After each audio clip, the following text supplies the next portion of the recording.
Welcome back. Over the weekend, the loved ones of two little girls battling an extremely rare genetic disorder gathered for a walk to raise awareness for their journeys. Jessica Hart spoke with their families about their hopes for a new experimental treatment. On a gloomy Saturday, May Knapik radiates light.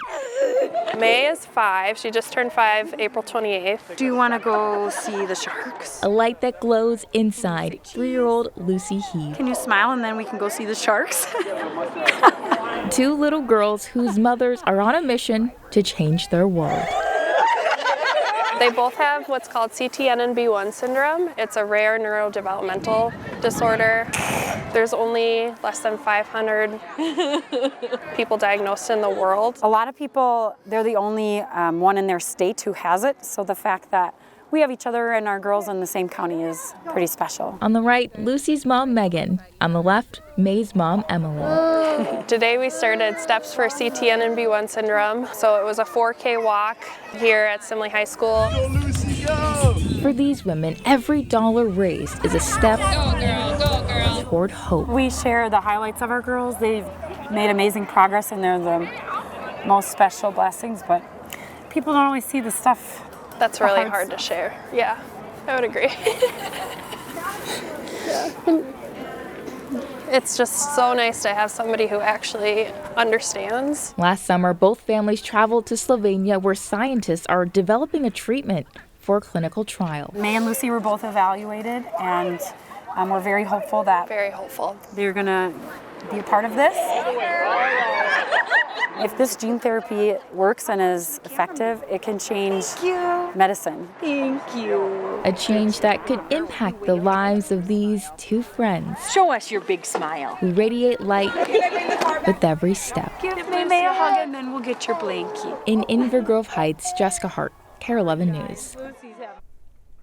A big last hurrah for a high school hockey program that is skating off forever. Over the weekend, current and former players came together to celebrate the legacy St. Paul Johnson's hockey team leaves behind. Joe McCoy takes us inside that farewell party.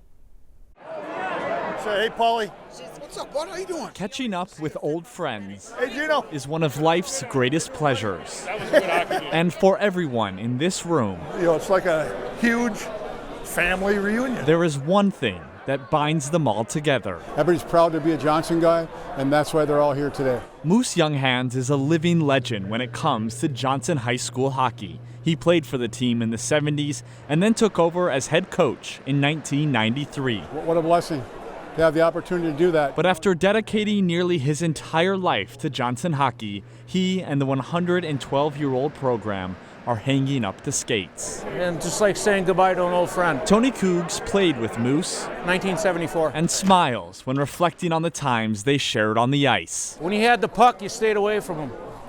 That was a train coming down the track. Due to a lack of players, Johnson Hockey is merging with Highland Park and St. Paul Central to form one team starting this upcoming season. Sadly, the Maroons sold out like they were hotcakes, but we do have more sizes in the goal.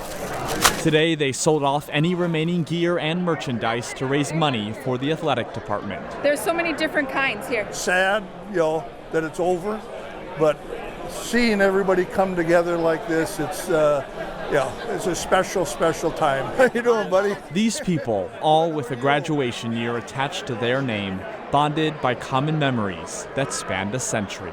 It's kind of crazy that even in 1950, compared to when I graduated 2016, you have similar memories about what it was like in the locker room, what it was like on the ice. Good, how are you? It's family. You want to call it tradition, but it's all family.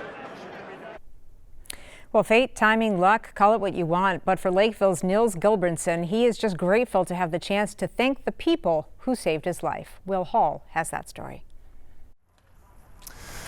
Nils. Derek. You're okay. If you look close enough, I'm more than okay. You'll find miracles. Hey, Scott. Hi, buddy. Good to see you, man. You too. Thank you. Everywhere you look. I'm Sierra, Scott. his wife. This is my wife. Thank you.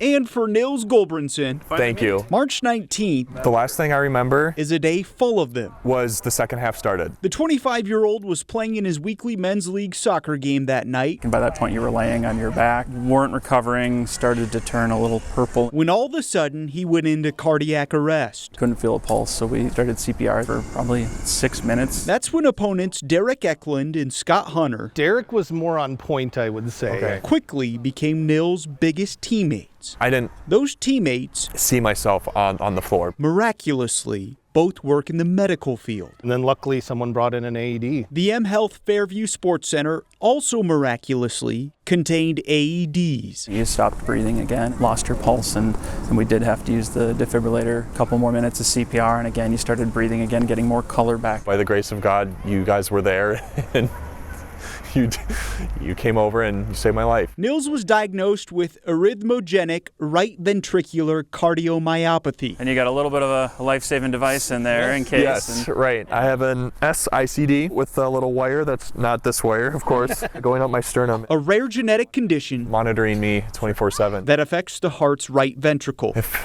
anything if there's irregular beats, if there's whatever, it'll just shock me back. Is the rest of my life going to have to change probably a little bit? But I mean, I'm grateful because I'm alive. And that's right? A miracle. I'm here. Can I give you both a hug again, though? Absolutely, of course. Thank you. You think, what if they weren't there? But they were there. And so I am eternally, forever, just beyond grateful. This is something, all of us are going to share forever, you know. In Woodbury. And I'm not going to forget this. Will Hall, KARE 11 Sports. It was a team effort that, hey, we get the outcome that we needed, and thank God you're here. Yeah. Stick with us. More news and weather coming up after the break.